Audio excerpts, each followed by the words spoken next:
इथे मी आज माझ्या गार्डनमधल्या मिरच्या काढून घेते आहे आणि याचं मी मस्त झणझणीत असं लोणचं बनवून घेणार आहे। तर मी या सगळ्या मिरच्या काढून घेतल्या आहेत। इथे बघा हे सगळं भरून मी काढलेल्या होत्या मिरच्या आणि आता मी स्वच्छ धुवून घेतल्या आहेत। त्या मी बाहेर कॉटनच्या कपड्यावर थोडा वेळ बाहेर सुकत ठेवणार आहे। त्या पूर्ण सुकल्या की त्याच्या दांड्या काढून घेतल्या आणि त्याचे असे 4 पीस कट करून घेतलेत आणि याचं आता मी मस्त लोणचं बनवणार आहे।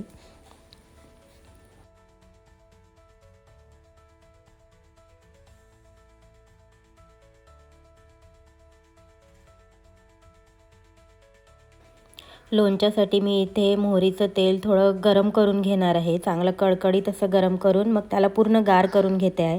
इथे मी मसाला तयार करते आहे लोणच्यासाठी। त्याच्यासाठी थोडीशी सोप, जिरा, मोहरी आणि मेथी दाणे मी थोडासा अर्धा चमचा वगैरे घेतला आहे। इथे 4-5 लिंबाचा रस मी काढून घेते आहे। इथे जे लोणच्याच्या मसाल्यासाठी मी भाजून घेतलेलं होतं ते मी मिक्सरमधून बारीक करून घेते आहे।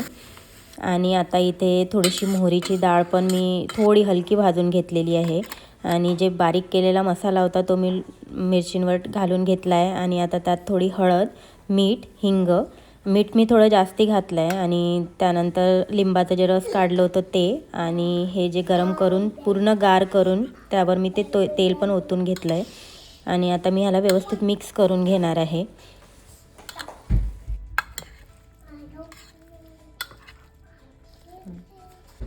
आणि इथे माझं लोणचं तयार आहे। तर मी एका काचेच्या जारमध्ये हे सगळं स्टोअर करून ठेवणार आहे।